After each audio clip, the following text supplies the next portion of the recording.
Friends, சில சமயங்களில் நம்ம படிப்பில், தொழிலில், வாழ்க்கையில் அப்படின்னு பல விஷயங்களில் நம்மளை பிறரோடு ஒப்பிட்டு பார்த்து வருத்தப்பட்டிருக்கீங்களா?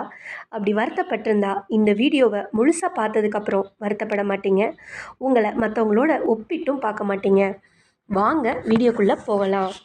மற்றவங்களோட ஒப்பிட்டு பார்த்து அவங்கள மாதிரி நம்ம லைஃப் மாறணும்னு நினைக்கிறது முட்டாள்தனமான ஒன்றுங்கிறத ஒரு கதை நமக்கு உணர்த்துது. வாங்க அந்த கதையை பார்க்கலாம். ஒரு காக்கா ரொம்பவே சோகமாக இருக்குது. அதுக்கு தன்னை யாரும் ரசிக்க மாட்டேங்காங்கங்கிற கவலை. தன்னோட நிறம் கருப்பாக இருக்கிறதுனால தான் மனுஷங்க தன்னை வளர்ப்பு பிராணியாக வச்சுக்க மாட்டேங்காங்கன்னு நினச்சி ஃபீல் பண்ணுது. அந்த பக்கம் ஒரு துறவி போகிறாருங்க. காக்கா சோகமாக இருக்கிறத பார்த்துட்டு அவர் காக்காவுக்கு 3 வரம் கொடுக்குறாரு. நீ யாரை மாதிரி மாறணும்னு ஆசைப்படுறியோ அந்த மாதிரி மாறிக்கலாம். ஆனால் 3 தடவை மட்டும்தான். ஒன்ஸ் நீ 3வது வரத்தை பயன்படுத்திட்டா நீ எதுவாக இருக்கிறியோ அதுவாக தான் கடைசி வரைக்கும் இருக்கலாம் அப்படின்னு சொல்கிறாரு. சந்தோஷப்பட்ட காக்கா பக்கத்தில் இருக்கிற குளத்தை பார்க்குது. அங்கே அன்னப்பறவைகள் இருக்குது. அந்த அன்னம் பார்க்க வெள்ளையாக அழகான உடல் அமைப்பில் இருக்குது. குளத்துக்கு வந்த மக்கள் அந்த அன்னத்தை ரசித்து பார்க்குறத பார்த்துட்டு நானும் அந்த அன்னம் மாதிரி ஆகணும்னு ஆசைப்படுது. ஆசைப்பட்ட காக்கா அன்னமாவும் மாறி குளத்துக்கு போகுது. அங்கே குளத்தில் அன்னப்பறவைகள் எல்லாம் சேர்ந்து பேசிக்கிறாங்க. அப்போது சில அன்னங்கள் சொல்லுது, என்னதான் நம்ம வெள்ளையாக இருந்தாலும் அந்த மனுஷங்களுக்கு கிளியை தம்பா பிடிக்குது. பச்சை நிறத்தில் கண்ணுக்கு அழகாக இருக்கும். அது மனுஷங்க கூட சில சமயம் பேச கூட செய்யுமா. சில மனுஷங்க அதை வீட்டுக்கு கூட்டிகிட்டு போய் வளர்ப்பு பிராணியாக கூட வளர்க்குறாங்க. நம்மளும் கிளியாகவே பிறந்திருக்கலாம் அப்படின்னு பேசிக்கிறாங்க. அப்படி பேசிக்கிறத கேட்ட நம்ம காக்கா கிளியாக மாறணும்னு ஆசைப்படுது.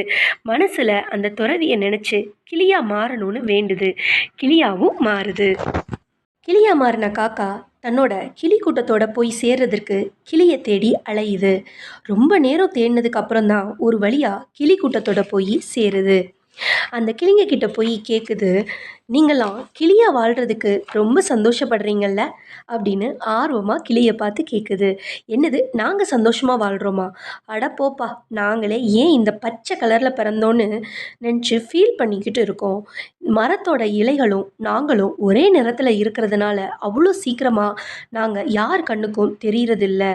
அப்புறம் எப்படி மனுஷங்க எங்களோட அழகை பார்த்து ரசிப்பாங்க? ஏன் நீயே எங்களை ரொம்ப நேரம் தேடித்தானே கண்டுபிடிச்ச? இருந்தா அந்த மயில் மாதிரி இருக்கணும்ப்பா.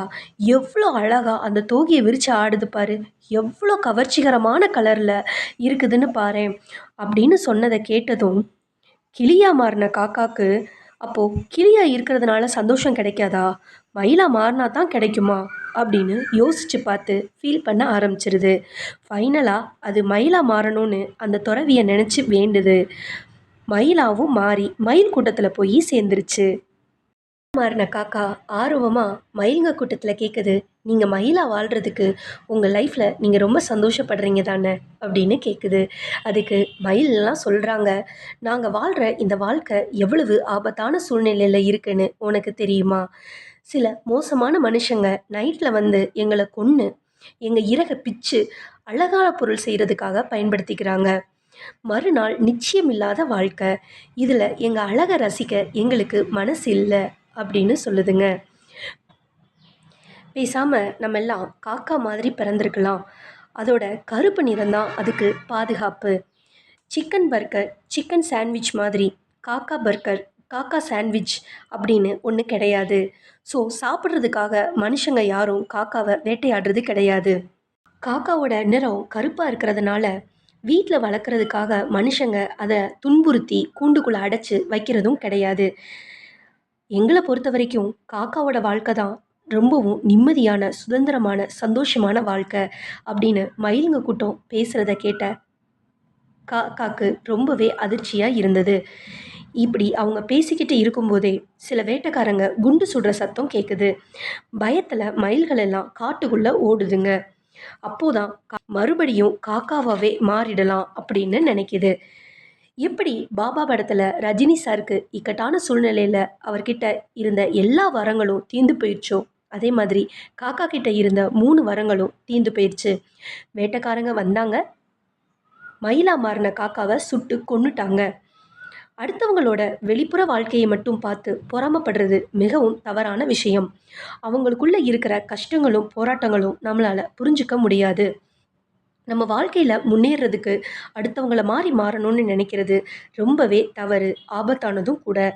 அதற்கு பதிலா நாமே மெருகேத்தி நம் திறமைகளை எப்படி வளர்த்து நம்மள அடுத்த ஸ்டேஜுக்கு கொண்டு போகணும் அப்படிங்கிறத பத்தி யோசிக்கணும். இன்றைய உங்கள நேற்றைய உங்களோடு ஒப்பிட்டு பார்த்து நீங்க முயற்சி பண்ணாலே கண்டிப்பா வாழ்க்கையில ஒரு உயர்ந்த நிலைக்கு வந்துரலாங்க. அதுக்காக அடுத்தவங்கள பார்த்து அவங்கள மாதிரியே மாறணும்னு ஆசைப்படுறது ரொம்பவே தவறான ஒண்ணுங்க. இந்த வீடியோ பதிவு உங்களுக்கு ரொம்பவும் பயனுள்ளதா இருக்கும் அப்படின்னு நான் நம்புறேங்க. சைனிங் ஆஃப் உங்கள் சகோதரி பத்து. பாய்.